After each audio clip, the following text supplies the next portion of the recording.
to begin the hour and 15-minute, hour and 20-minute long process that it takes to get from one part of Baltimore to Poly High School.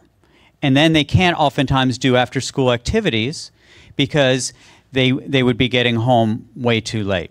And so this, for me, this issue of transportation in our region, it's not a hypothetical based on a theoretical based on a maybe.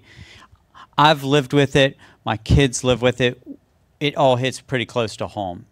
And my key value here, the way that I think about this, is Jeanette Sadak Khan said it best. She said, an advanced society is not one where the poor drives cars. It's one where the rich ride transit. That's what I think we should be aspiring to. And my key value as governor would be mode shift. We are, I'm just going to speak very plainly because I'm one of us. I live in Baltimore. We are a city and a region of cars. We need to provide incentives so that we get fewer individual cars on the street and more people into transit, onto bikes, or on foot.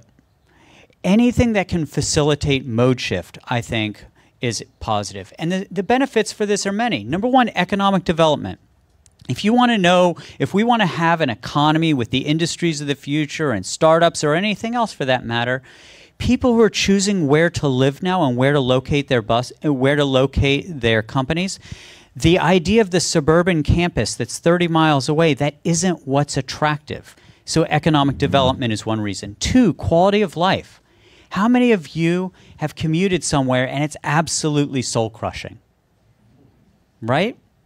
Mark for 13 years, and I like Mark, but there are times where you know enhancements would make it so much better. And then let's be honest, we're a city where there's a lot of asthma. And if we can reduce cars in our region, it will have health benefits for our children as well. In terms of my priorities, there are many. One is we really need to update MTA's 2002 regional rail plan. It's out of date. We need to reinvigorate it. We need to imagine what could connect Washington, Annapolis, Baltimore, Frederick in an integrated 21st century rail system. We need to fully implement the MARC plan. There's no reason why we can't be moving faster, more frequently, and on weekends. We need to bring resources for rail systems back into Baltimore, whether that is the Red Line or whatever else we imagine it could be. We need better city-state collaboration on transit and on land use. And lastly, my number one priority as governor would be to support initiatives in the city and in the region that would facilitate mode shift. What can we do to support creating more bike lanes? What can we do to make various forms of transit more economic and more available? That's where my head is. That's where my heart is. Thank you all. Rich Madaleno, you come from Montgomery County, land of the Purple Line. So what's your plan for the Baltimore region? How does your transportation plan benefit the Baltimore region? Sure. Thank you, Jane. And obviously, I will answer that question as part of the very generous 4-minute opening statement. My name is Rich Madaleno. I've had the honor to serve in the Maryland General Assembly for the last 16 years. I am from Montgomery County. I grew up in Silver Spring. I currently live in Kensington with my husband and our 2 children, a high school freshman and a 5th grader. I have worked for the state government and the Montgomery County government prior to being elected. I'm running for governor with my running mate, Luanda Jenkins. Luanda's right here. Luanda has 17 years of experience at the senior level of state government, having served in the cabinets of Governor Schaefer, of Governor Glendenning, and Governor O'Malley, and then also worked in the private sector most recently with the Greater Baltimore Committee. The two of us bring a wealth of experience with the state government. Why is that important? Because the issues that we're talking about are issues that can and will be solved by the state government. Interestingly, I would say that one of the fundamental problems that Maryland has when it comes to transportation, and it's felt very distinctly here in the Baltimore region, is we have a governor who is too powerful. We have a plan for transportation. The plan changes with whoever we elect as governor. That's not a smart way to run a state. Because look at what happened with the Red Line. One election, one change of office and a project that had spent years in planning, years in community development, years in working with not just the bureaucracy, but with each community along the way, all thrown out because one person decided to pull the plug. That's not smart for moving forward. We have to think and rethink the way that is that Larry Hogan? We need to rethink the way that we approach fundamentally transportation. As governor, what I would like to see is the state to develop a series of regional entities that would have greater control over retaining the money and spending the money and making the decisions, and that the state would not be the entity that gets in the way. Now, that would mean a Baltimore metropolitan entity. That would mean a Washington metropolitan entity, which is an interesting challenge because you have to bring DC and Virginia into it to make it work.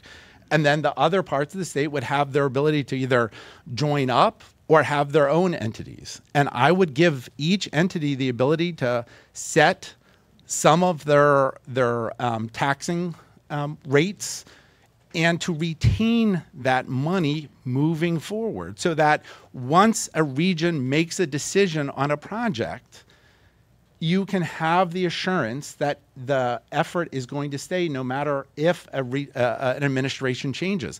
I think it's very critical for the state to have a different relationship with the city when it comes to roads.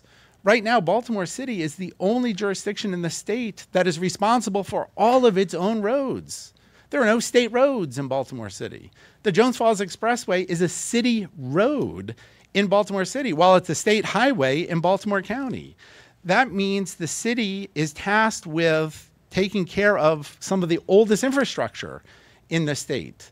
And that has an impact on the way that the region and visitors view the city when you see a different level of infrastructure when you're in the suburbs and then when you're in the city. The state needs to be a partner with the city. Luana and I have talked about a gateway initiative to help strengthen the infrastructure within the city to improve the city and the economic development opportunities. We need a state to have a stronger planning department to look at the way the state assists local governments in making local planning decisions. I mean, look at the difference. I'm going to point out Rich Hall, who's sitting right here, who was Secretary of Planning in the O'Malley administration. He's a planner. I don't even know if we have a secretary at this point. Well, we have a paralegal who is now the acting Secretary of Planning. You see the difference between a Republican and a Democrat in leading the state government. I look forward to answering your questions, talking about my record. Thank you for spending an evening talking about these important issues with us. Ralph Jaffe, you have the last crack at this first question of your goal for your vision for a better transportation system. Do I have to use the microphone? Yes. Well, for that, they won't. All right. Is this thing on now? Is it working?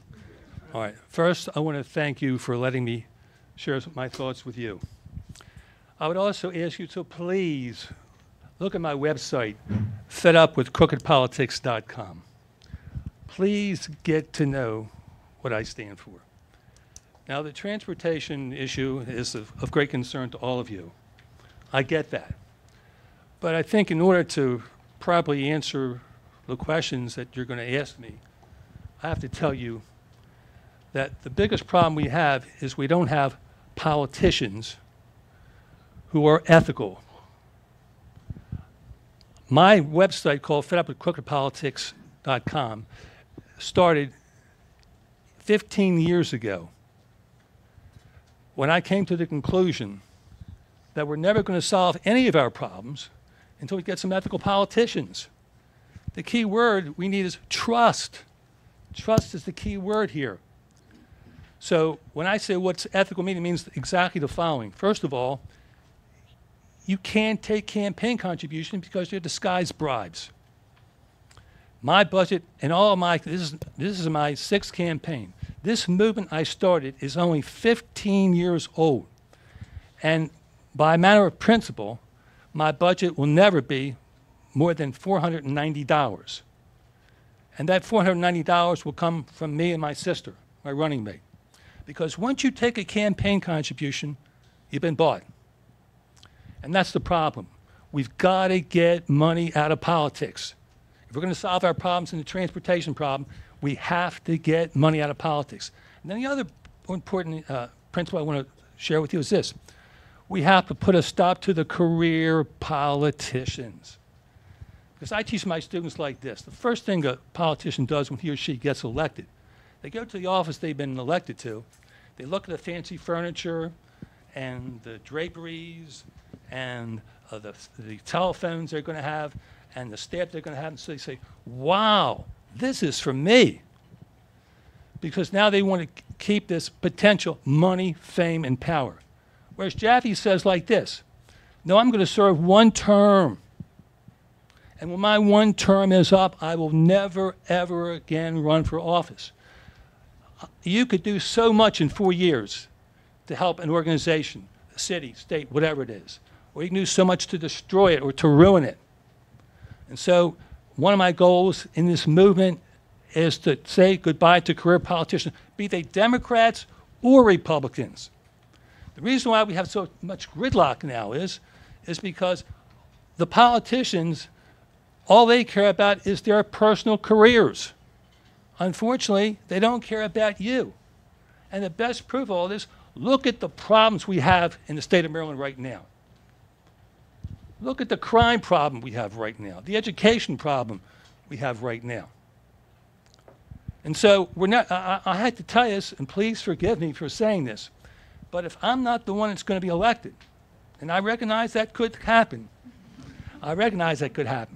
but it's going to be whether it's Mr. Hogan or any of these other good, fine people here. We're going to have more gridlock, and our problems are not going to be solved.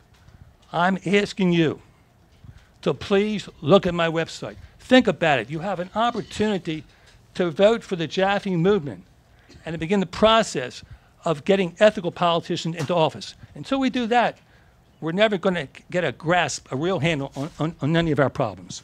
Thank you. About a year ago, I took a commute on the MTA bus. Started in West Baltimore at 5:20 in the morning to go to Amazon. I got there at 7:05. I think it would have taken 36 minutes longer to walk. So one of the biggest issues that faces the Baltimore region is the gap between where the jobs are and where transit is available. As governor, what would you do immediately to start to bridge that gap? Alec Ross, why don't you take this first? These are 2-minute time periods to answer. Yeah, so there are two things that I would initially focus on, because you can look at that from a transportation policy standpoint, but also an economic development perspective. On the economic development perspective, the first thing that I would do is actually try to orient as much of the state incentives towards actually driving business into our cities, and not encouraging the suburbanization of labor. You know, this is a process that is now decades long in the development, and it exacerbates problems of inequity as it relates to economic opportunity. So that's thing one. Thing two, on transportation, on the transportation policy side of this, I really think that we have to look at mapping where the labor is and mapping where the jobs are. And let's be very clear, if we're talking about this region, a lot of where the labor is, where the underserved labor is, it is overwhelmingly black. It is clustered in East and West Baltimore. Where the jobs are downtown Owings Mills, Eastern Baltimore County, these other points. And so the disconnection between people who want and are ready and able to work versus where the jobs are is severe. So when I talk about recommitting ourselves to transit, it is with a specific eye on funding programs that will take people from where they live to where the jobs are. Make no mistake, and I generated some controversy about this before, but I really don't care. If the red line served white Republicans, construction would be going on right now. If the red line served white Republicans, construction would be going on right now. But it didn't serve Larry Hogan's political interests or constituents. We have to recognize the racism that went into that decision. What I would do is, recognizing that getting things back on the rails with the red line would be very difficult, what I would do is recommit ourselves entirely to committing to transit solutions in Baltimore that harmonize labor and capital. Jim Shea, I know you took the bus commute too, and so you have some sense of this as well. What would you do to bridge that divide? And we're not talking about just the southeastern part of Baltimore City. We're talking about the BWI airport area. Absolutely. We're talking about Harford County. Absolutely. I did take that very similar commute because the thing we have to do is every transportation project has to be seen through the lens of the time it takes people to get to a job.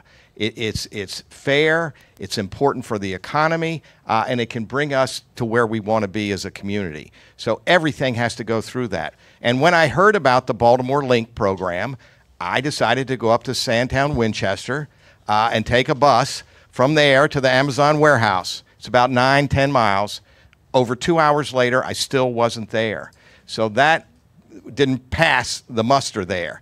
At CMTA, we looked at the Baltimore Link program as it was being developed. After the second draft of 4, we had a consultant take a look at time to jobs. Would it be improved? And the answer came back no. So we publicized that. And we were immediately cut off from any access to more data from MTA. We saw as the final draft came out that the time to jobs at the BWI in this very flourishing area where there are lots of jobs was not just time to jobs, there was no connection. You couldn't get there. So we said that, and we were put off as politically motivated.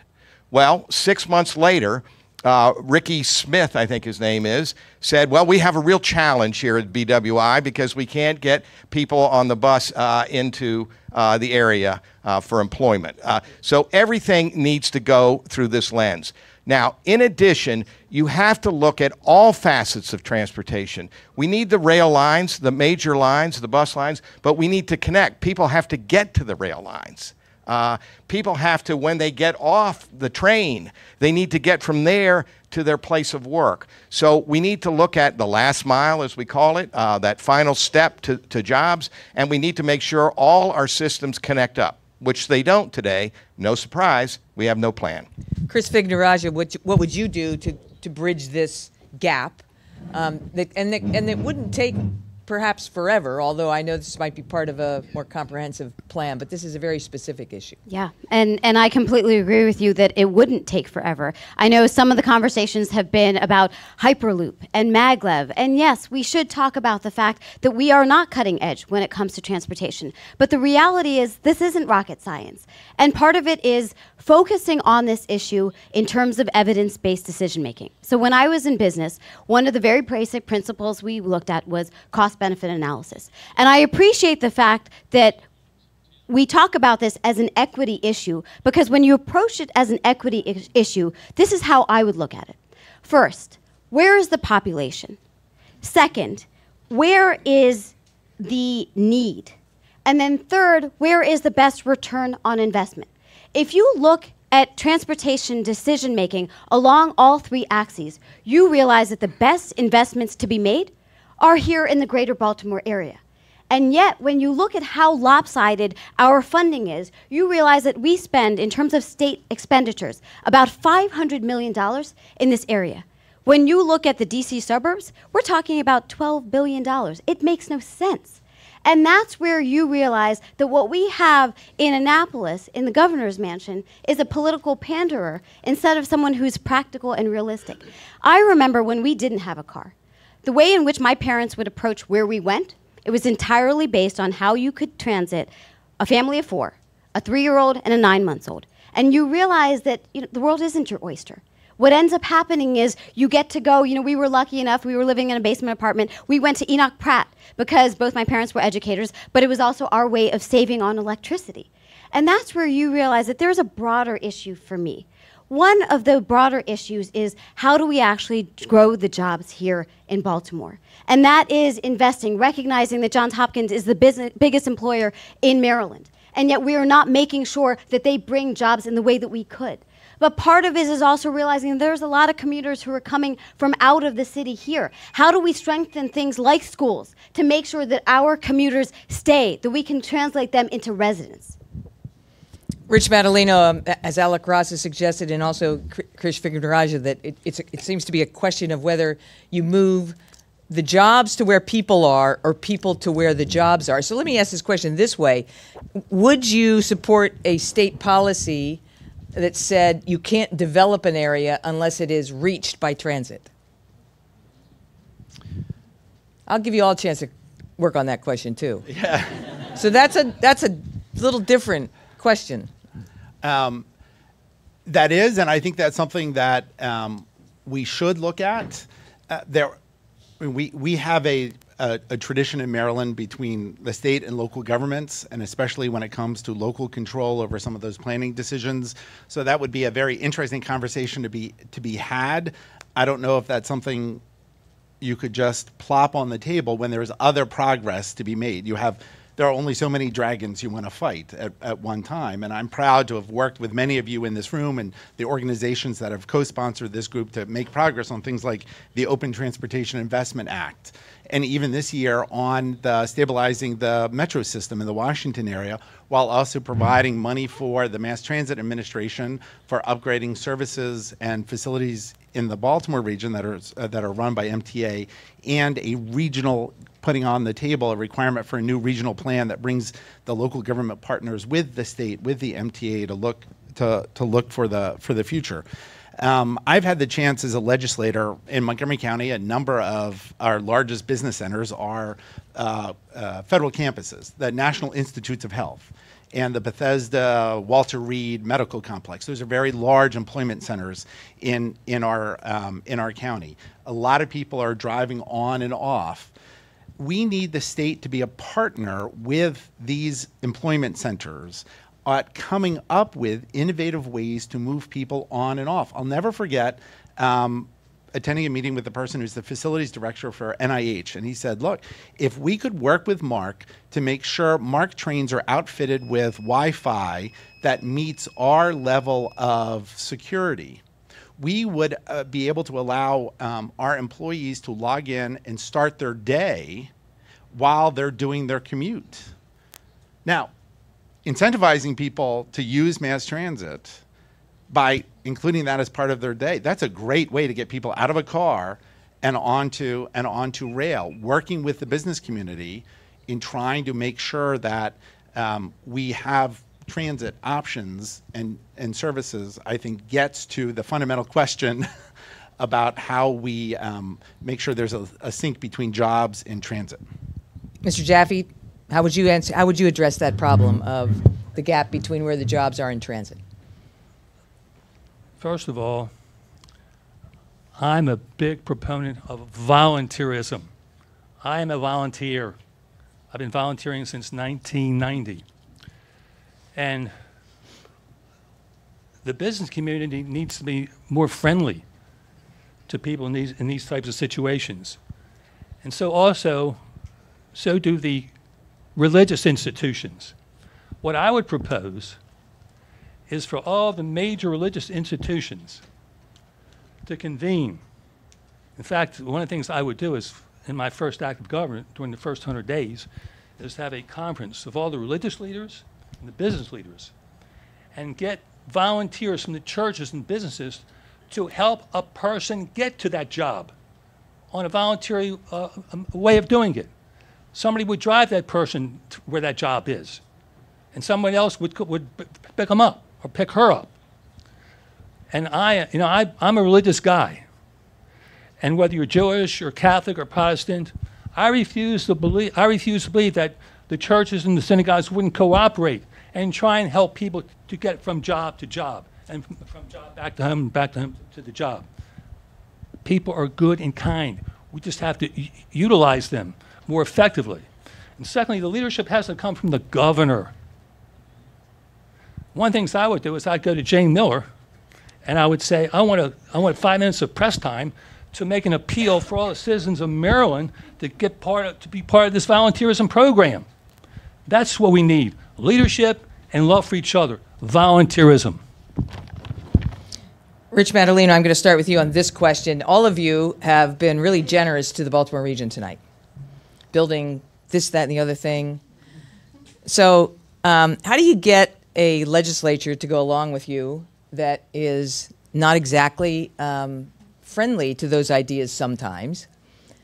And I guess the question, to be frank, is that how do you overcome the pretty powerful resentment towards state investment in additional state investment in the city of Baltimore and even in its region? How do you overcome that?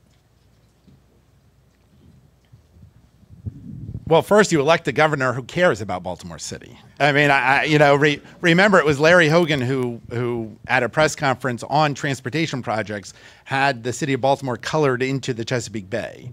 So one, it's helpful to recognize it actually happened. So one, you want a governor who actually believes Baltimore City is part of the state of Maryland.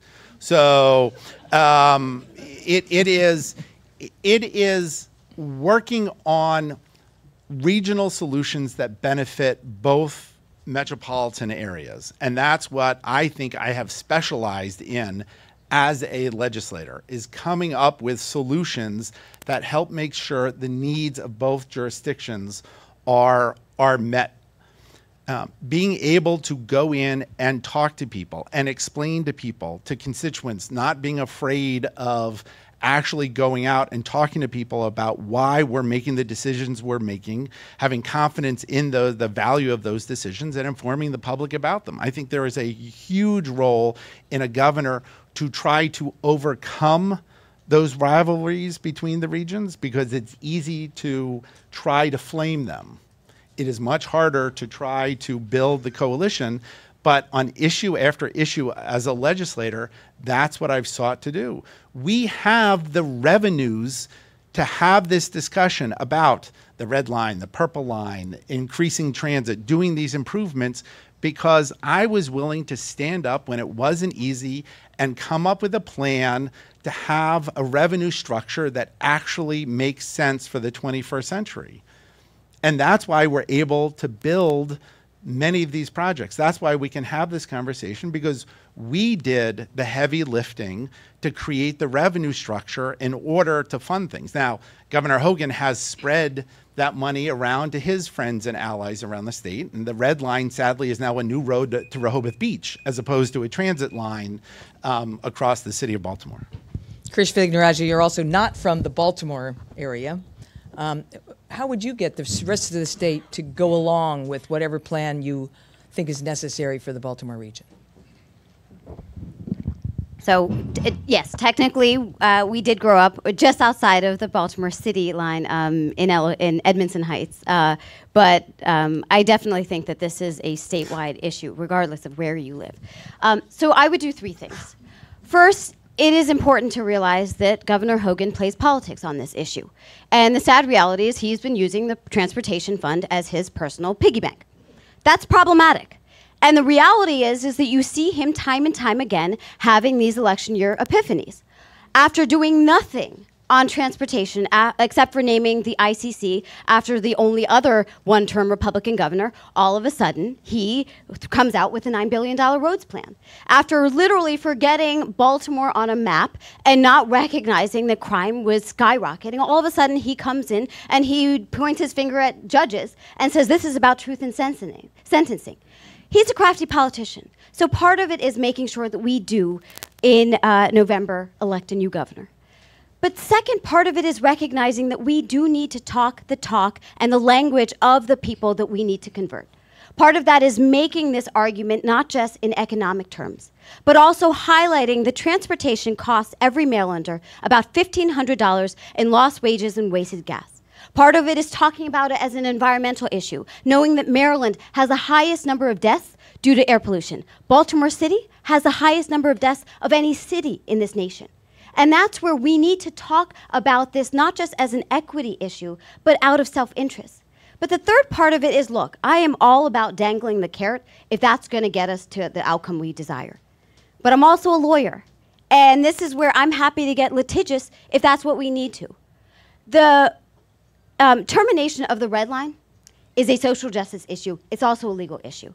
It was a violation of Title VI of the Civil Rights Act. And this is where we need to make sure if we can't get people to come along, we're going to get them to come along. And that's where we have an opportunity. Alec Ross, how would you work on that, the goodwill issue?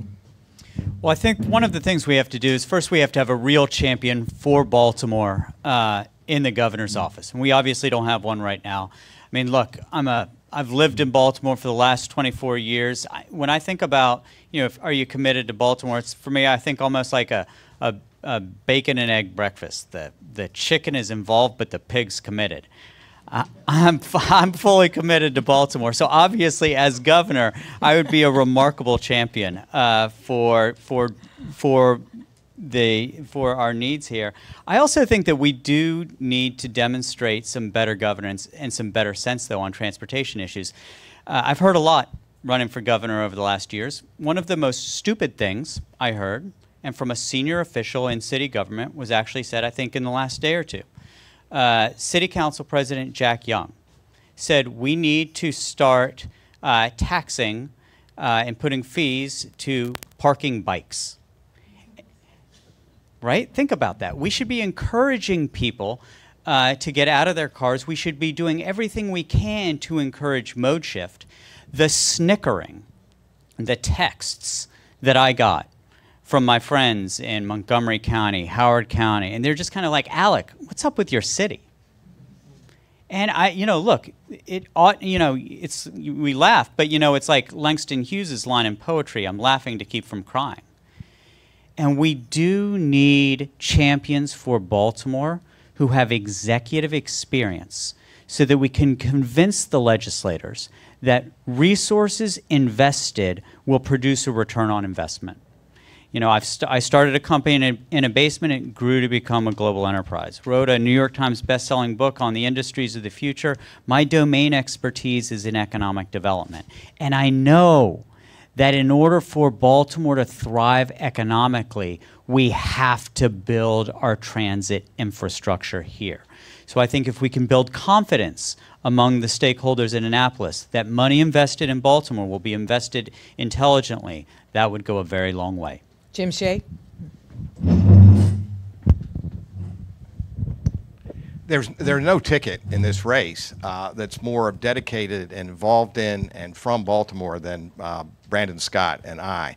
But this question doesn't call for who will champion for Baltimore. This question calls for how will the resentment that exists around the state be dealt with in view of Baltimore's needs. And let me address that. My career has involved the entire state of Maryland. The university system is everywhere. I grew my firm out of Baltimore through suburban D.C. We now have many more lawyers in D.C. I have dealt with the Baltimore versus the rest of the state issue my whole career, and I'm ready to deal with it now. As I go around the state, there is resentment of Baltimore and the needs of Baltimore. But there is a growing recognition that Baltimore, A, needs help, but B, is the center and the greatest part of Maryland. That it's got the tradition, it's got the culture, it's an economic engine that's well worth enhancing. If Baltimore flourishes, so does the rest of the state. We need to be sure that message is out there and clear. But this is another reason why we need a transportation plan. When you have a full plan, as I described, that each part of the state can participate in and benefit from, the first thing you do is you vet that around the state. You get buy-in and consensus on the whole statewide transportation plan, my plan. And then people see that they benefit from the whole, from the part that they get, as well as the benefit they get indirectly for the other jurisdictions getting. That's why a plan is really important. The final piece of it is you need leadership. You need people who are ready to build and able to build a consensus, to drive what's right, but also to get people to agree. Again, that's what I've done my whole career. The final point I'd make is this issue of transportation is not really Baltimore, it's urban areas. The Washington, D.C. area gets enormous resources devoted to its transportation, so this one's actually a little easier than many of the Baltimore versus the rest issues. But I'm ready to deal with all of them. Ralph Jaffe? The biggest problem is trust. Trust. And the problem is politicians, career politicians, love to make promises. But do they deliver? I don't think so. So we have to make sure that we're going to elect politicians that are going to keep their word. My movement started 15 years ago. If you check me out, I've kept my word. I don't take campaign contributions. I tell the truth. I will serve one term. The salary of the governor and the lieutenant governor is about $330,000. My sister's my running mate. We're going to take that money into a blind trust fund and deliver it to the poor and needy of our state. So I think when it comes to trusts, I think I'm pretty good at this. I'm going to make one confession here also, and I hope you don't throw me off the stage. I'm not a big fan of the red line, but let me tell you why. Let me tell you why. I want to take money that cost for that red line would result in, and wouldn't it be nice if we had more classroom teachers to reduce the sizes of students in the city school system? Wouldn't that be nice? Maybe wouldn't it be nice to give classroom teachers more of a salary, especially in this day and age when they're supposed to be the teacher, the guardian, the protector, the whole bit? So wouldn't it be nice also if we could have more scholarships for students in the inner city? Wouldn't that be nice? So that's my concern right now. I'd love to have a better system, but to me it's a question of how you prioritize the budget. And education I've spent all my life in education, and I care about those students who are not getting a decent education right now. That's how I look at this whole issue. We're going to talk about money.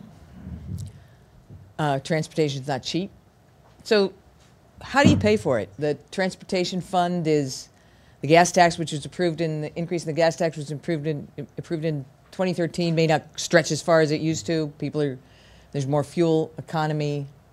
How do you fund the improvements and the plan that you have for transportation? Jim Shea.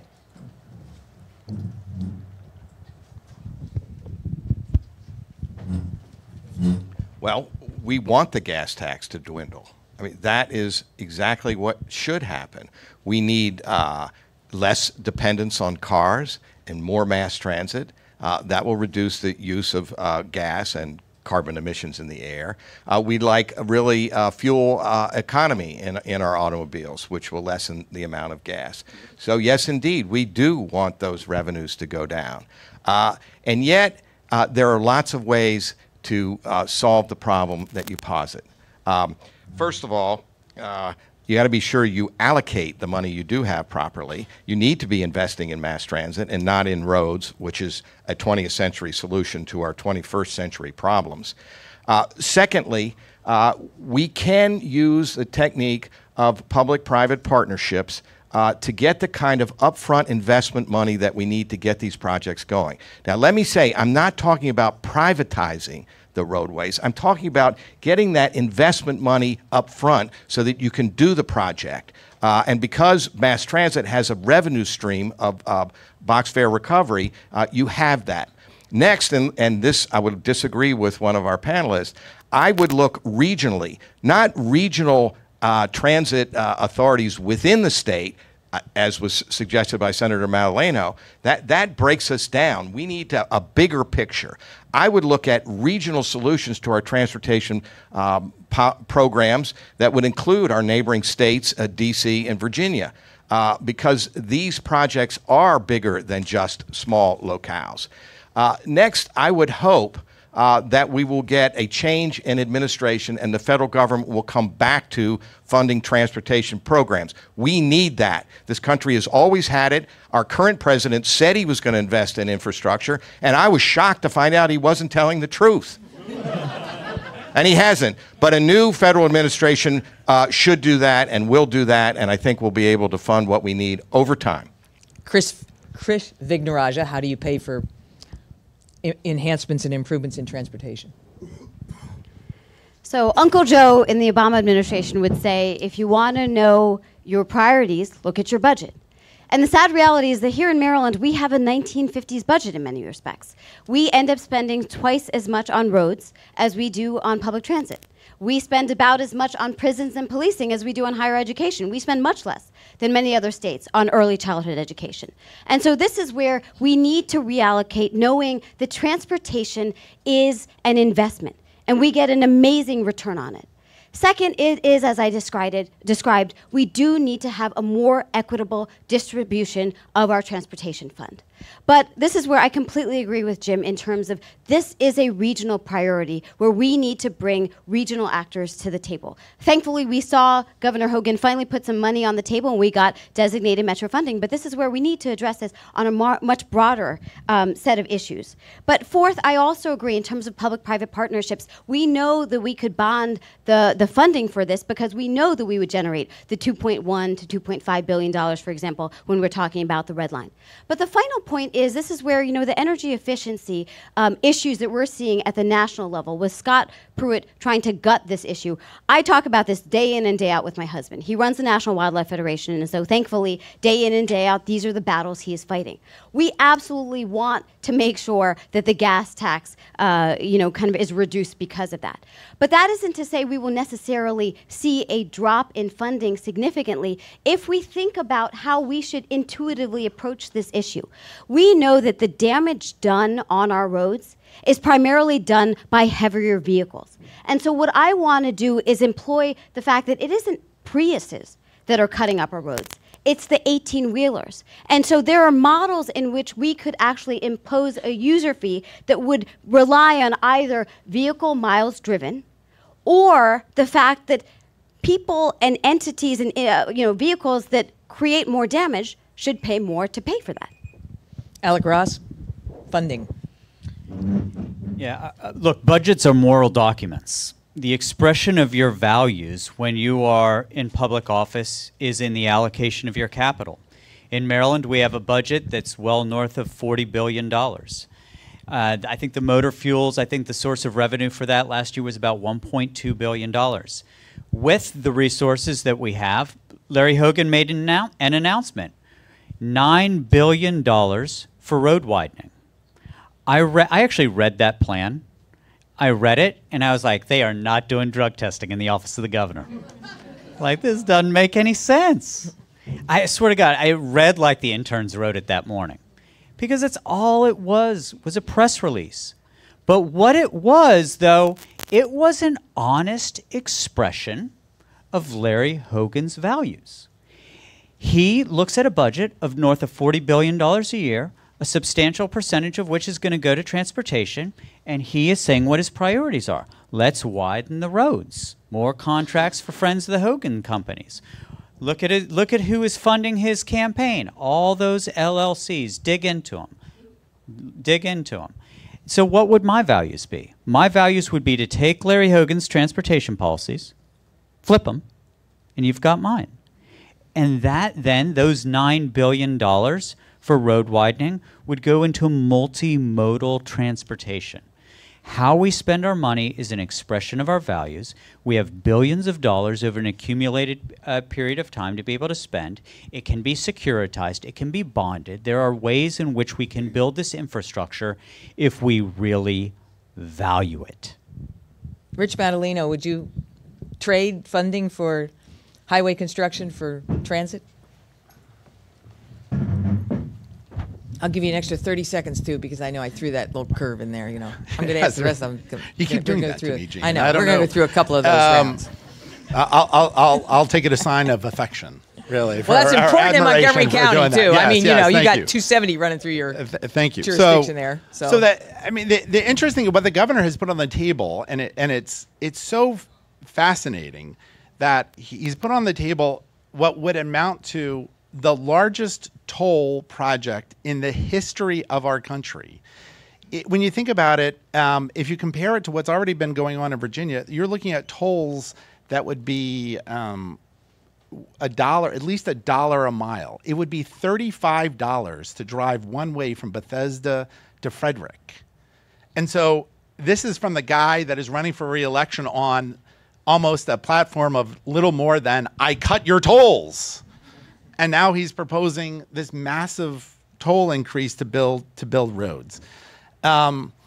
We have, in fact, dedicated a substantial amount of our transportation trust fund to transit. When you look at the operating dollars, far more of our transportation operating dollars go to transit than to roads. It makes sense because you got to employ a lot more people for transit. You've got to pay the electric bill to run the rail lines. You have to subsidize the riders. It's a far more costly operating endeavor than the roads.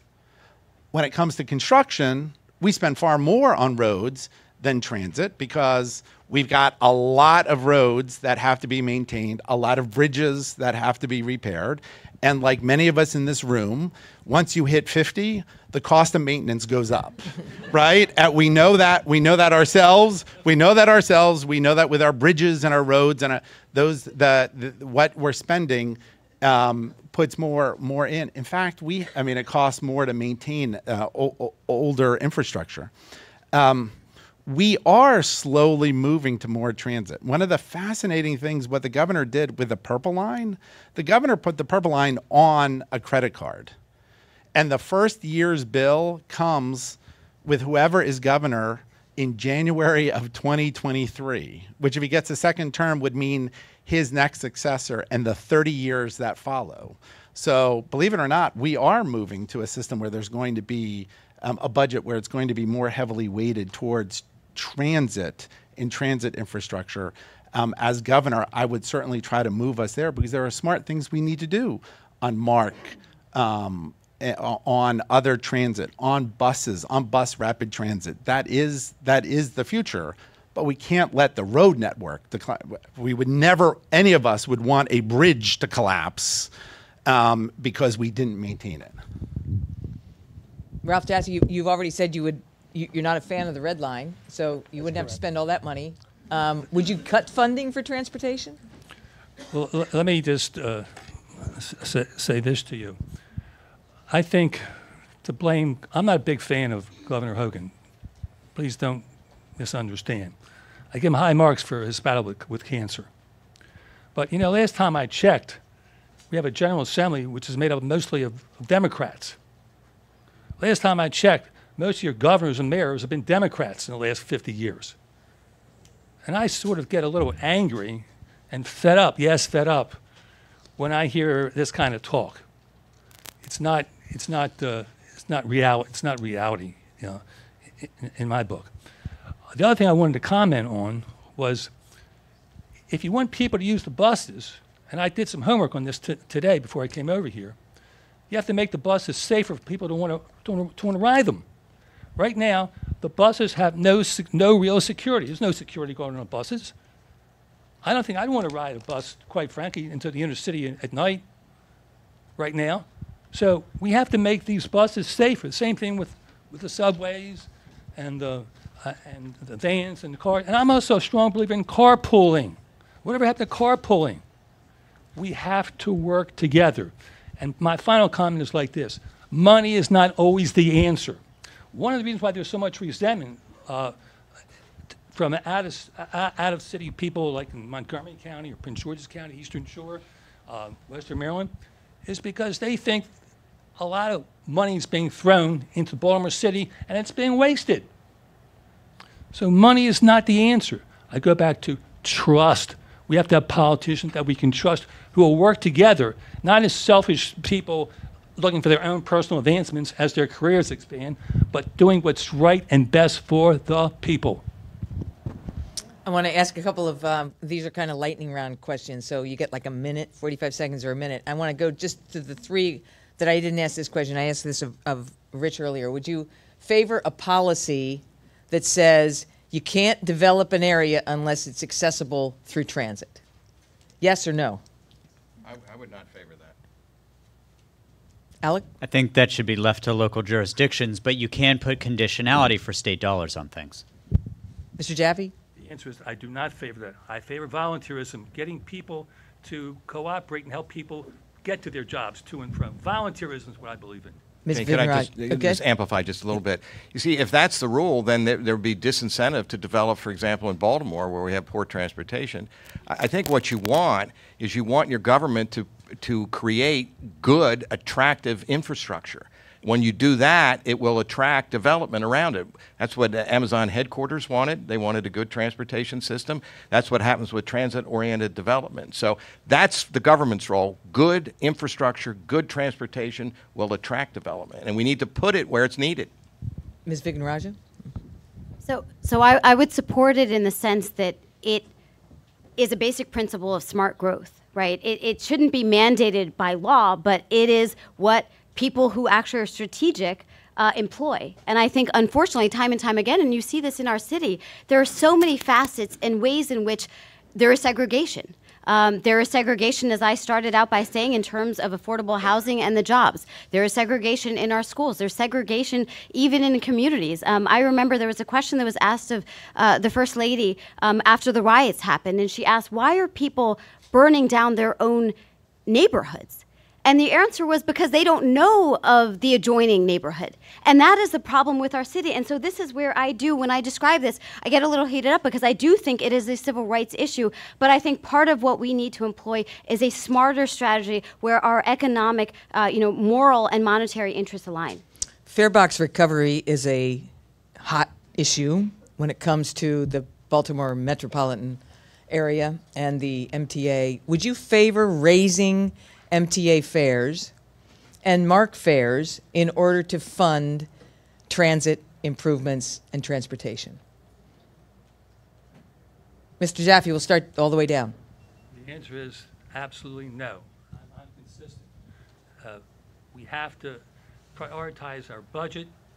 I'm a strong believer in doing more for the school systems in Baltimore City and to bring about more safety for the citizens in Baltimore City. That's what I believe in. Rich? So I teamed up with Baltimore Delegate Brooke Learman to actually do away with the fare box recovery rule for the Mass Transit Administration because it was inhibiting smart investments to try to grow the Mass Transit Administration. Look, here's the problem with transit, not with any transit system. Raise fares, you depress ridership, you wind up with a spiral downward. It is what we are experiencing certainly with the metro system in the Washington area. As fares have gone up, ridership goes down, revenue goes down, fares go up even more. It's a death spiral. So you need to be very careful and continue to fight against fare increases as much as possible. And you need to, and it was part of what we tried to do with the fare box recovery bill, you need to, and why we eliminated it, you need to use different policies to judge whether or not the system is working, and you need to put investments in order to get ridership back up and create a virtual cycle and where increasing ridership is resulting in new revenues. And that sometimes means making sure you have higher subsidies of the operating costs, especially when you're rolling out new services. Alec Ross? Yeah, I think there's a virtue and value in markets.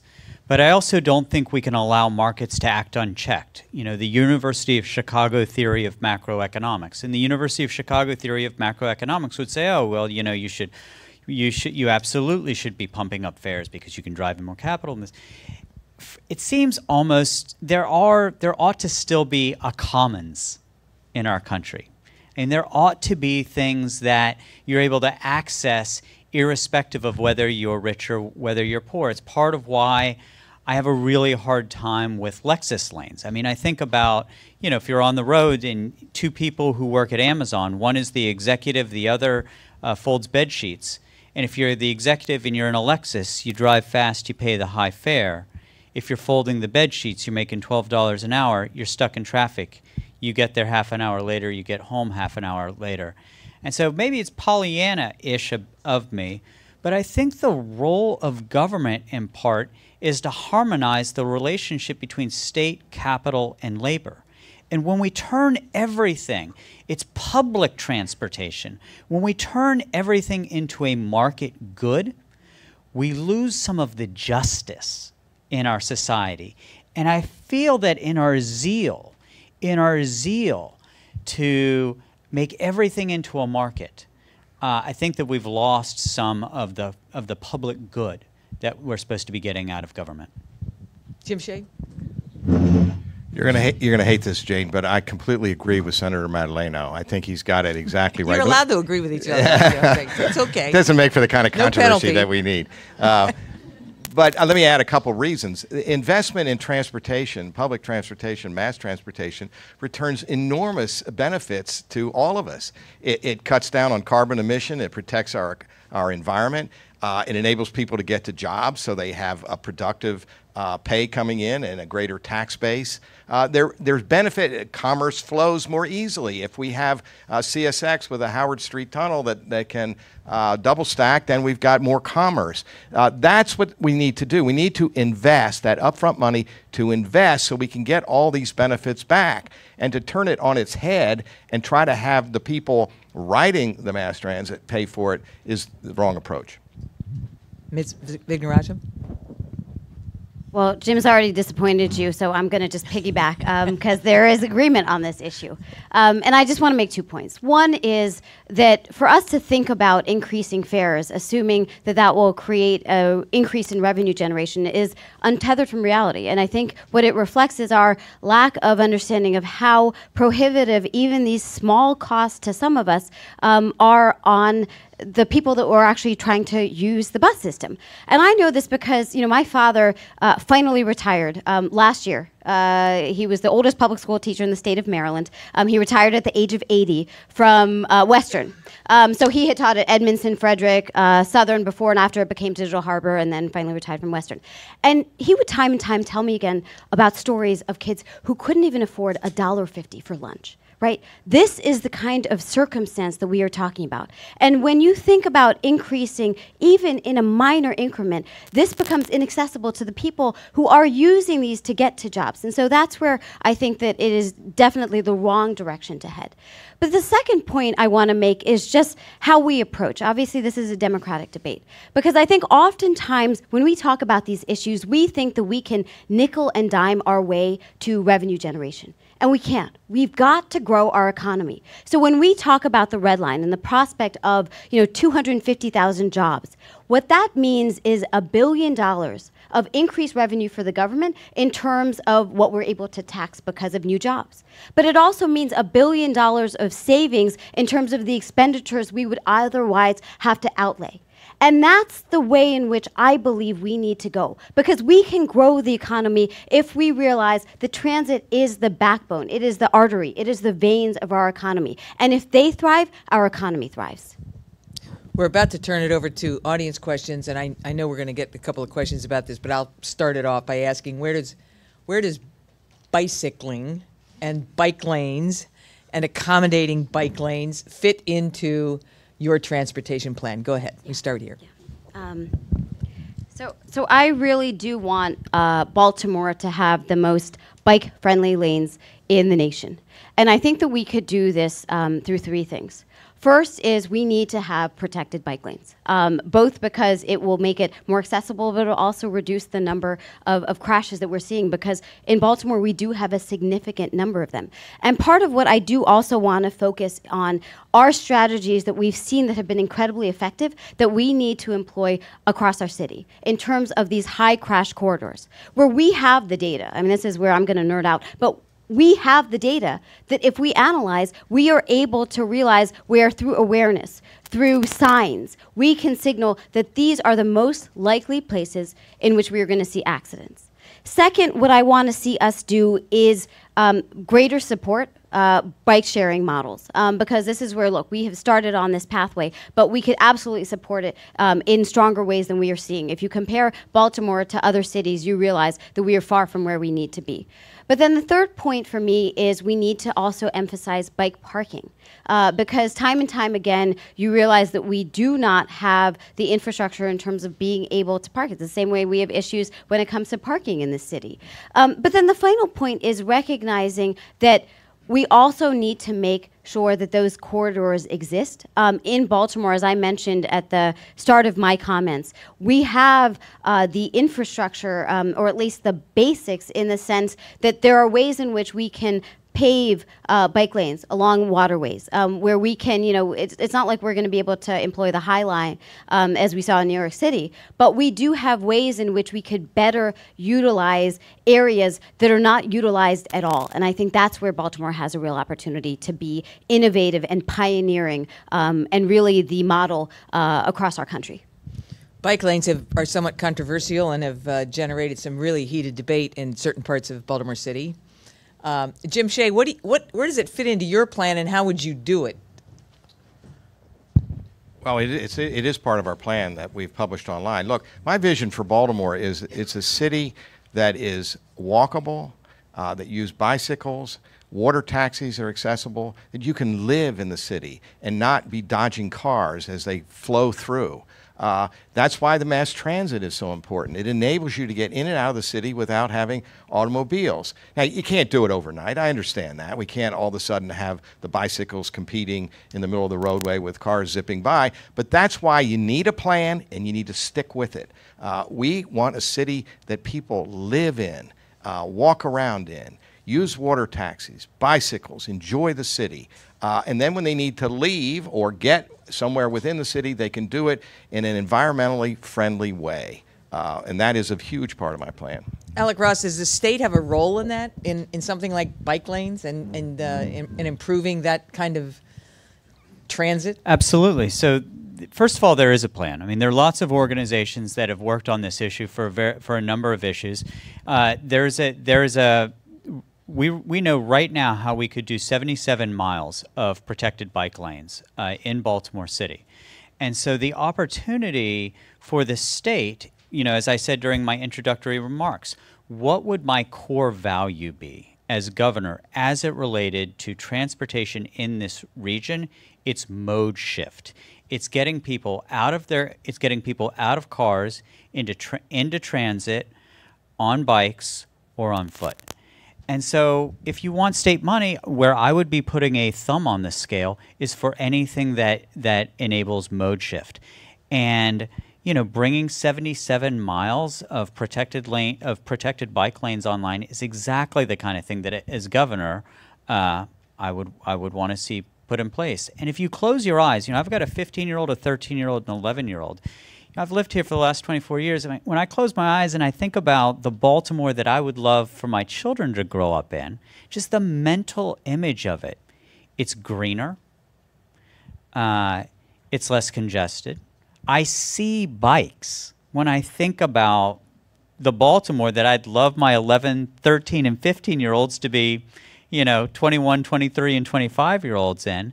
And it's connected to other issues. Again, it's connected to health because we have a huge asthma problem. It's connected to economic development because guess what? If we want to be able to retain our fast-growing startups, if we want to have any shot of the Amazons, then you actually have to have that kind of culture.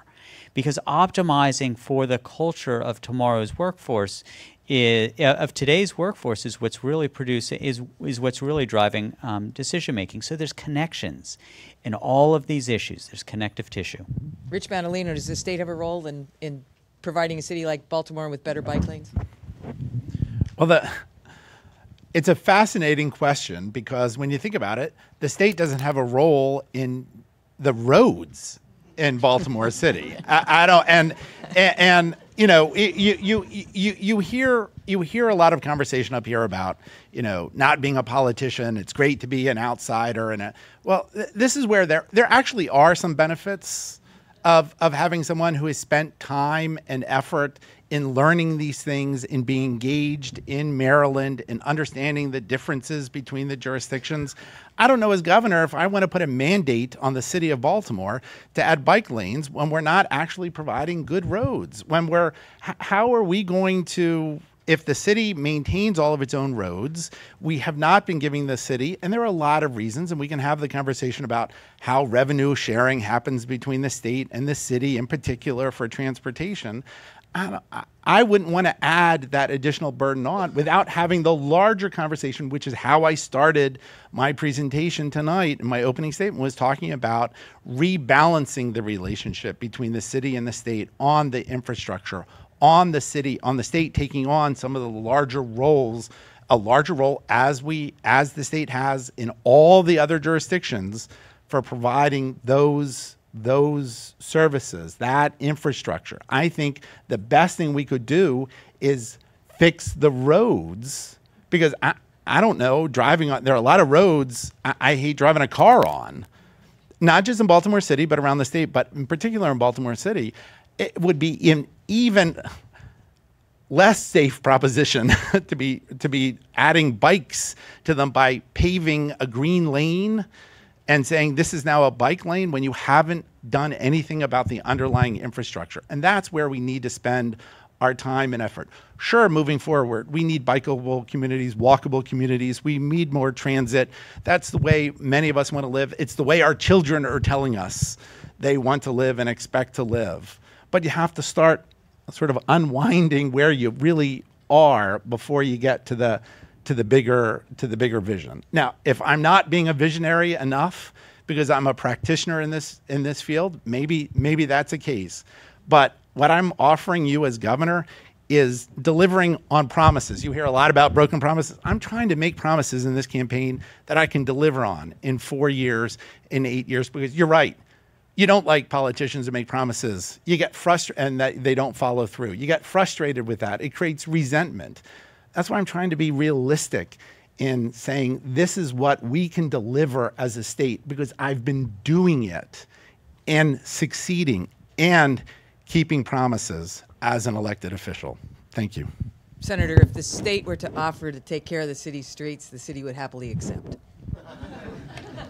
Well, that's I hope you drive on them would be like, yes, please. I think many city residents would agree. Absolutely, It would be I know, interesting. it's exactly right. I hope you ask right. the mayor that question. There you go. I know it is a long story. It's a long story. Ralph Jaffe, you have the last word on this particular topic of bike lanes. By the way, I would commend State Senator. I'm sure he's done a very good job, but there's only one problem. He's just one state senator. And you have to work as a team effort.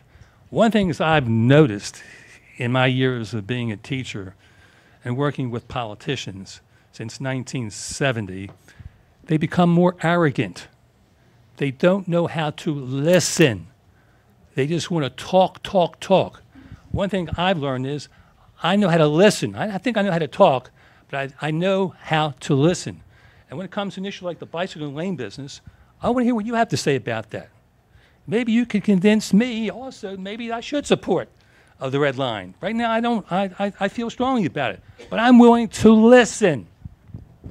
Can I say, the funny part is as a legislator, you spend your days listening.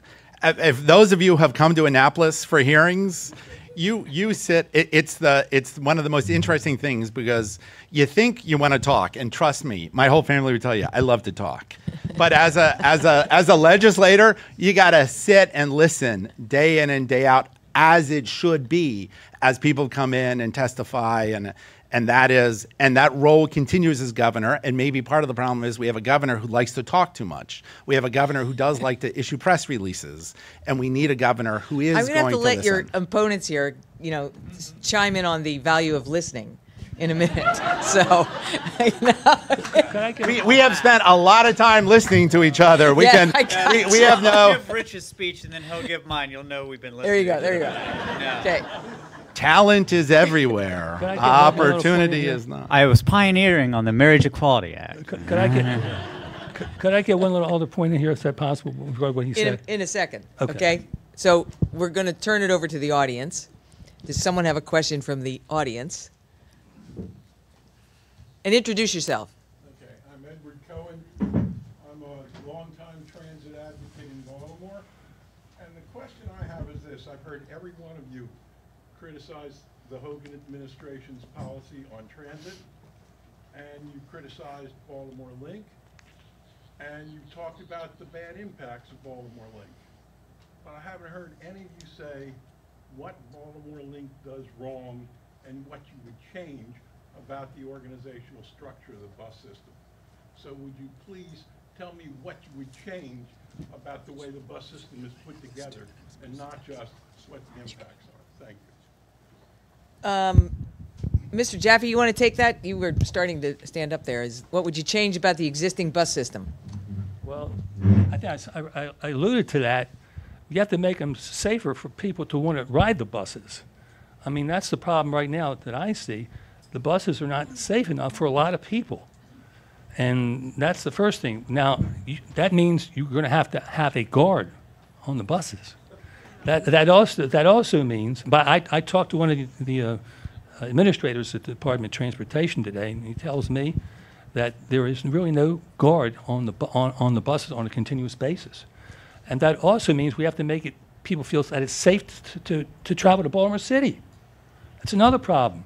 Right now there's a perception out there it's not safe to travel to Baltimore City among lots of citizens who don't live in Baltimore City. So I think these are two areas which we need to focus on. Making people feel safe. And unfortunately, that's not what's going on right now. Alec Ross, what would you do to improve the existing bus system? Well, look, I think Baltimore Link, I think it was a $135 million investment, the purpose of which was basically, I mean, the $135 million Baltimore Link was effectively the substitute for the Red Line. You know, it was the press release that was supposed to make people forget about the Red Line, right? And so the larger question is, what is the strategy for transit in the Baltimore region? And so I don't think you can just segregate Baltimore Link out. It has to be looked at within the broader context of transit in Baltimore. So Baltimore Link, as it's presently constituted, is basically something that is there as it was put in the investment was put in place as to try to salve the lack of investment in the Red Line. Jim Shea? I did address exactly what I would do. You start with the criteria you think is important, and I think time to jobs is really important. So you map out, and we did this at CMTA. It's exactly what we were advocating long before Baltimore Link came on. This idea of rerouting the Baltimore bus system's been around for a while, and there was a big project before the election last time on it. And you set your criteria. Most important one is time to job. You see where the jobs are today and where they're likely to grow, BWI, and you plot by pretty simple arithmetic means how you quickly get people from where they live to where those jobs are. You do the same with schools. You do it with the criteria you think are important. But for me, those two were the first two. Chris? So there's three things that I would do. First is recognizing that, as I think Jim has alluded to, it is not a strategic or smart outlay. And part of it for me is focusing on the fact that there are very meandering routes, and there's also multiple connections. And so you could be traveling less than 2 miles, and it would take you over 2 hours, which means that it is in many ways unusable. Second, this is where I think Congressman Cummings would sometimes call it the missing link. It's an unreliable system. And I remember when my father would use the bus, he would allocate at least an additional hour because he expected that because of delays, he would oftentimes be late to work. And so you'd have, people who have to add that time, which is time away from family, right? It is time that is wasted, that is not productive. And then the third piece of it is thinking about how the user experience, and this is kind of my business background, it is not customer friendly in the sense that, particularly if you're a family, it is very difficult to use with children, but it is also for older adults. Time and time again, I was at the Zeta Center in Park Heights, where the number of residents who would complain about the fact that if you are in any way impeded in your ability to be nimble, you have, bus drivers shut the doors on you. And that's where you realize that there is not a way in which feedback is applied in terms of if you're a bad bus driver, you should be demoted, right? You should be retrained. And I just don't think that the system is usable. And that's where I think the politicians actually need to employ what you would see in business to our bus system. Senator Madaleno, would you agree that the Baltimore Link system needs to be improved? Absolutely. Bus service throughout the state needs to be improved. It's not just a Baltimore issue. I think for a lot of reasons, you have a bus system that is operated more, I think, sometimes for the convenience of the bureaucracy than for the riders. And the nice part is we see technology that is arriving on the scene that will allow us to, I think, more flexibly have a system that we're not relying on fixed routes for all of our bus service. Think about it for a second. We all know what Uber and Lyft is. We know that it's, you know, the whole idea, the ride-sharing technology that has been released throughout the country and the world. Look at a variety of employers in the San Francisco area, which is where I've just been more familiar with this. Google, Apple, they run their own bus services. And those bus services do exactly what we're talking about up here, right? They move people from where they're living to where their jobs are. They're using technology in order to make that happen. We have to move in that direction to have a more rider-friendly system. And that means we can have more flexibility with the system as opposed to printing a map and saying, this is what the bus route is going to be for the next year, the next 2 years, the next 5 years, whatever it is, and instead have that flexibility, engage with businesses, employment centers, engage with community leaders, do some of the pioneering stuff that many of your organizations have been talking about, that Jim has been talking about.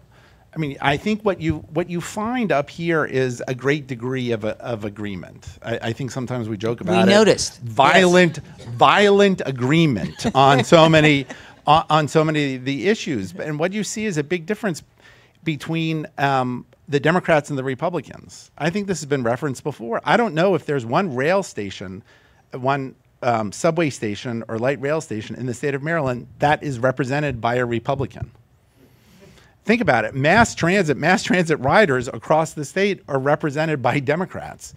The Republicans have little interest in this. There's very little political upside to Larry Hogan as or any Republican to say, I got the buses running well, because those aren't the people who are voting for them. If you want to have a good system, if you want to have good mass transit, you got to elect a Democrat who cares, because any one of us up here would care more than Larry Hogan. And I would just point out, if you want to make progress in Maryland, I think I offer that something special of having that additional experience, at I disagree with state that. level. So, Next question, hurt, Jim. I am hurt by that. Next question, and I'm going to hand the mic off here. I'm a little disappointed. This is only the second one of these things I've been to. One of the individuals that I've been wrestling with giving my vote to, I'm also disappointed with. I don't know that I would be any more appreciative if the others of you were here, and I'm sorry that they're not here. And a question was asked earlier, should the state determine, the governor and the legislature, and reinforced legislator with greater authority than it now has? The governor should not continue to have that excess authority I believe it does have now, but should the state say to a proposed developer, you can't build there? And uniformly you all said no, the state shouldn't be able to do that. Most recently in San Francisco, the example was given of elite employers providing elite transportation for their elite employees as a model of something that we should aspire to here in Maryland. I don't think so. I have to claim ignorance. I don't know where the Amazon facility that currently exists in Baltimore or just outside of Baltimore apparently is. But any developer, especially of the size and magnitude of Amazon, that comes into the state should be required, one, to develop where there is currently a developed area that's not being utilized, rather than fell any more acres of trees. We don't need to lose any more trees.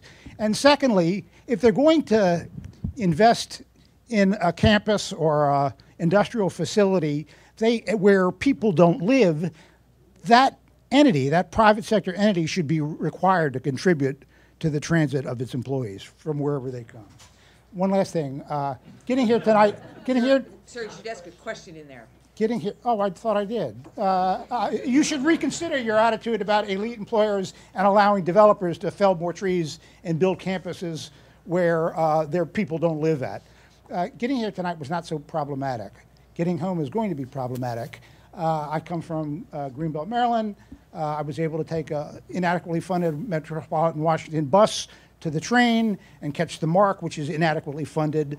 But I can't get back by MARC because the Camden Rhine doesn't run to, past 8 o'clock, or 7 o'clock actually.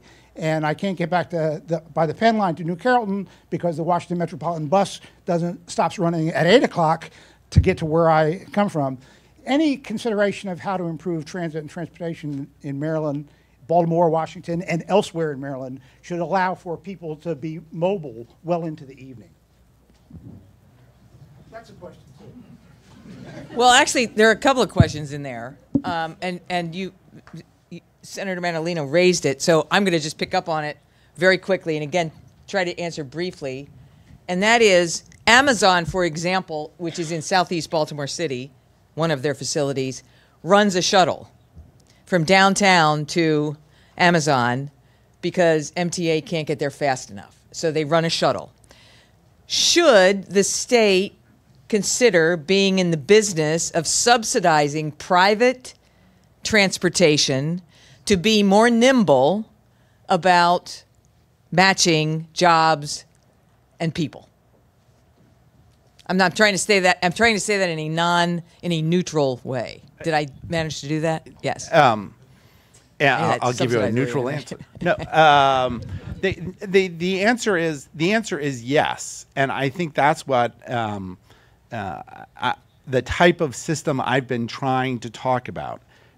When I used the example of Google and their campuses in the Bay Area, you're right. It is elite transportation for elite companies. That doesn't mean that isn't a model that we can use to spread that out. It's making sure that we're partnering with businesses, individual businesses, a business community, a business district, in order to bring what the state does well.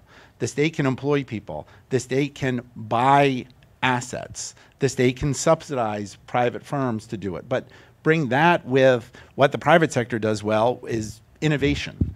That technology, partner with some of the groups that are out there that are doing this sort of transportation, because I think that's the type of mass transit system for the future that is far more nimble. That doesn't mean we shouldn't be improving our rail system. That doesn't mean we shouldn't be expanding our fixed rail system where we can and where it makes sense and where there's density. But I think moving forward, we have to be innovative with those types of solutions. Does anybody disagree with that proposition? I have a difference of sort of a distinction here, which is that where I think we should partner with the private sector is on the technology, the very concept of on-demand, last-mile innovation to be able to draw the bus or whatever it is to the rider, I think is good. What I like less is the idea to the question that you said: should the state be subsidizing the private sector to deliver these services? In that case, I say no. Again, I think we should have I think we need a social. There's a social contract that I think is fraying. The relationship between state, capital, and labor. And where I think our social contract has really been failing lately is so much of the power lately has been domiciled with corporate power that we are giving many of the functions of the state to corporations that I think don't ultimately serve the public good. We should adopt the technology. But what I don't like is the idea of our partnering with a company like Amazon with over $500 billion market cap to take OpEx out of their P&L to make it more efficient for them to deliver their people from one place to another. My distinction would be to say, all right, Amazon, if you are going to benefit from all of the public investment that is going to enable you to have HQ2, then what are those investments that you can make in the community to enable either A, more people from more zip codes to be able to compete and succeed and join your workforce? Or two, what investments can you make in the infrastructure rather than just what can we cede to you? Jim Shea?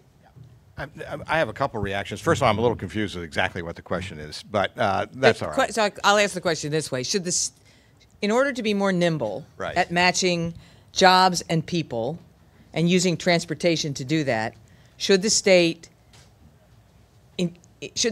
pay the private sector to do that work, That to was do a- that job? That was a question I was going to answer, so I'm glad we yeah, aligned on okay, that. so that's the question. My reaction to that is, first of all, it's Band-Aid stuff. What we need is a good, comprehensive metro infrastructure that includes mass transit and connects up at the end of the road and the beginning of the road. So that's what I would have government do. And I am very skeptical of government providing financial incentives to private companies because we don't do the hard work of the cost-benefit analysis ahead of time. Is the incentive that we're giving greater than or less than the benefit that we're getting? We don't do that. And we don't do it after the fact to see whether we've done it right or not. We do it over and over again with TIFs, with incentives to Amazon headquarters. If you were in any other business than government, you would do that analysis every time and you would check yourself every time to see if you've gotten a good deal. And we need to bring that to government. Ms. Vignarajah. So in terms of, I mean, Jim's actually very good because if I don't understand the question, I just answer the question I want to ask. But I will try. I hope this is on point. So in terms of the question of whether I would support, kind of a shuttle service for the private sector, absolutely not. I do think that there is a role that government should play in terms of ride sharing. So, for example, the government has a kind of incomparable convening power, and that is where when we can allow for that matchmaking to be done in part through governmental support, I think that's critically important. Likewise, when we can incentivize ride sharing through HOV lanes, I think that is the role that government needs to play. But in terms of, using taxpayer dollars, a service that is only accessible to certain employees of a private employer, I think that is hugely problematic. And that is where I think that what happened here in Baltimore, specifically when you're talking about with corporations like Amazon, is a double whammy. And yes, that is a technical term. What I mean by that is that there is a reason why Amazon decided to kind of put on its finals list, as a final list, Montgomery County, not Baltimore. It was because we don't have things like the Red Line.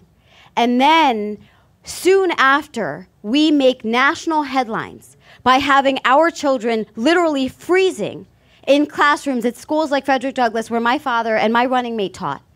And then you announce an $8.5 billion package that will largely benefit Montgomery County, is where you realize that this is our governor playing politics. It's not just unequal, it's unjust. Go ahead, Mr. Jaffe. The gentleman who asked the first question, if he'll see me after the debate is over, I think I can help you find some volunteers to help you get to and from your job. Right here. Good evening. Thank you all for being here. If I may have the honor, I'm going to speak as millennial. And so last year, if you're not aware, hopefully I'll provide a context for my question, and then I'd love to hear your comments. Last year, the report came out that millennials, my age, found that transportation was the reason that we were leaving Baltimore, even above crime. So that's number one. And number two, I'm so glad that you brought up privatization, regionalism, these kind of issues, because I'm not going to elect you to run my state if we can't talk about the micro issues that are happening in Baltimore. What I'd like to address is that we're already having this sort of privatization happening, and that happens for anyone that lives in downtown that sees and goes on Charles Street. There are about 10 different shuttles that already go up this street from different universities. So there's University of Baltimore, Hopkins, Micah. Each and every university from this locale, because of the poor running bus systems, has created their own shuttle system, which runs as a secondary transportation system, and that's, to me, very frustrating thing, because when I looked and I found that student fees for these shuttles are each about $89 to $90. We have 200,000 students in the city. That's $18 million. So we want to talk about having partnerships and private this and private that. And what are you going to do to make sure that these anchor institutions, like, in my opinion, they're pulling funding out of what would be the MTA. And if I was to be in Boston, it would be, or New York, or Washington, D.C., I'd be riding Metro, and I'd be a university student, I'd be Hopkins and Micah, and I'd be living and working, playing here. And your children, when they grow up from being 19 to staying here in the city, are they only going to ride the Hopkins bus? So, if you could just answer that parallel between the MTA and what you're going to do with the anchor institutions that are essentially running a secondary metro or transit service through our city. I guess the question is that, I mean, we see them too. We are very familiar with them. What do you do? What do you do? Do you say, you say look, you I'll can't speak to operate this. them? This You is can't compete with MTA? I mean, what do you do? So this is why I think I've made the point 2 or 3 times this evening. This is why I believe in the commons. And this is why I do not believe in just sort of ceding everything to markets. I do believe there is a good old-fashioned role for government to play. Now, the reason why all these colleges and universities are doing it is because government has failed. Would I say to Johns Hopkins, thou shalt not run a bus service? No.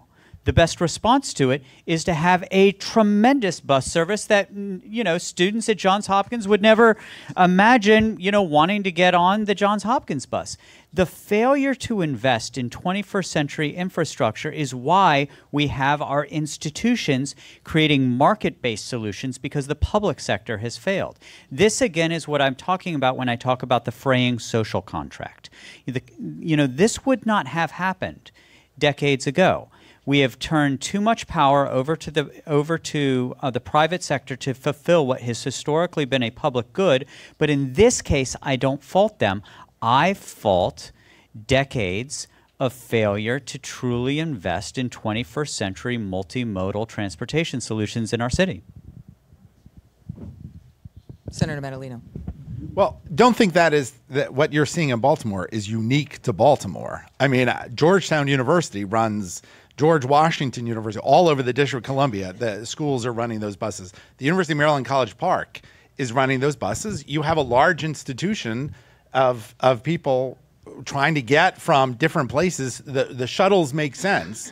And to me, it makes sense that the university provides that shuttle service, because from a taxpayer standpoint, it's the cheapest thing to do, as opposed to, I wouldn't know how, in a College Park context, I wouldn't know how you would want WMATA, the metro system, to step in and provide that service that is meeting the needs of the college students who are trying, and the employees who are moving on and off that campus. So to me, those sorts of smaller scale systems make sense. We can talk about how they should be paid for, whether it's fair, who's operating them. I mean, when you step back for a second, I don't know how much people here have followed the Purple Line and how the Purple Line is going to be developed in the Washington region. So the new light rail line that's going to run from Bethesda to New Carrollton. The state signed a contract with a private provider who's going to build it, who's going to design it, build it, maintain it, and finance it. And we're just going to pay them one fee to do it. And it's very interesting, because one of the things that the benefits of doing it this way is we have now signed a contract with a private provider, and we have now obligated ourselves for 30 years of ongoing maintenance. Probably what is one of the problems with the light rail line here and the metro line here is, right, we've shorted over and over. Government does this all the time. We don't maintain, because it's the easiest thing to do to cut something out of the budget. So now we've contractually obligated ourselves to do it. So it solves a problem by having us do it that way. It takes away some of the worst aspects of governance, but we've now signed a contract, and we are now giving that money and paying a premium to a private entity to do something like the appropriate behavior that we ourselves as a government have been loath to do over time. I know I got on the bus and went in the wrong direction from your question for our field, but it's a very interesting conversation. We have a topic here where we have some differences on this issue. Jim Shea, do you want to address this as well, of the kind of a conflict that develops if your institutions don't have faith in your public transit system. They substitute their own bus system. I sympathize with the questioner. I mean, sure, there are systems that you see in other cities, but you don't see as many in such a concentrated area as you see in Baltimore. And the reason's obvious. It's what we've been talking about all night. We don't have a good mass transit system in this city. And if we don't have one, we're never going to be a great city. You don't see it in Boston. You don't see it in New York. You don't see it in San Francisco. You see this kind of thing in cities that have broken mass transit systems. That's what we've got. We need to fix it. And to me, what we do in the interim, I don't think we probably can tell Hopkins they can. What we should do is build a system that Hopkins will use. Chris, you want to take answer that as well? So I appreciate the question from a millennial, insofar as I am sometimes mistaken as a millennial. I'm close, but I'm actually the same age as Nikki Haley when she got elected governor in South Carolina, so it can be done. And as I was reminded by at Hopkins, when the doctors would keep saying to my husband and I, as geriatric parents, and I remember the first time they said it, I looked around and I was like, I wonder who they're talking about, and then I was like, oh, we're the only people here. Great. But this is where, I do think it is a great problem. But, it is a great point because it is a problem that we see time and time again. And maybe I sort of approach this based on my science background. I was a molecular biologist. You see this in systems over and over again, where if you create a parallel system, and that parallel system is more efficient, it ends up being that systems will go through that more efficient system. And so what ends up with the second kind of circuit is that it atrophies, it dies away. And that is what we see time and time again on a range of issues. I know that obviously there's a lot of ongoing conversations about schools. I was at a dinner last week in Federal Hill, and there were some significant proponents on charter schools. And you realize that people are struggling with many of the most fundamental issues in the city, in part because we don't have a governor who has been proactive. And that's where when people keep talking to me about, you sure you don't want to run for mayor? I'm like, no, that is the problem. People don't think that the governor can play a role in the city because the governor hasn't. But this is where I do think that whether it is transportation, whether it is affordable housing, you realize that this is where we need to double down. The fact that in Baltimore City, you have 15% of properties that are vacant. And yet you look at successful projects like Vacants to Value, and there's a waiting list, a long waiting list. This is where you realize that if we actually invest, if we make our system more efficient, that is the only way we're going to attract, kind of users who are going to provide the user fees to make these systems, kind of realistic and relevant. Ralph Jaspy. To the lady that asked the question, and also to any of you out there, I would say if you're having problems getting your bus to pick you up, if you would, just a suggestion of mine, if you would call your state senator and your 3 state delegates and complain to them, I think you might get better service. Or if that doesn't do it, then get one of your friends or 2 of your friends to do the same thing. Call your state senator and your 3 state delegates. I think you might get better service. All right, we've come to the close of our transit forum, and I want to thank all of you for coming tonight and having a pretty robust discussion of, obviously, a topic of great interest. And thank you all for coming. We're going to have some closing remarks before we totally wrap up. Thank you, Jane. Yeah, thank you, Jane. Thank you so much.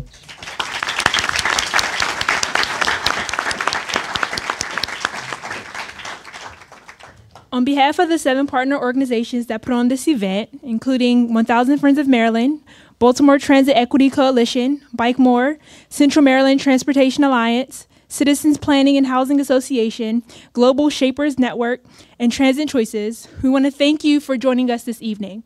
And we also want to thank you, the candidates, for devoting time to focus on this very important issue and how it affects the future of our region. Thank you, Jane Miller, our moderator. And thank you to the Real News Network as well.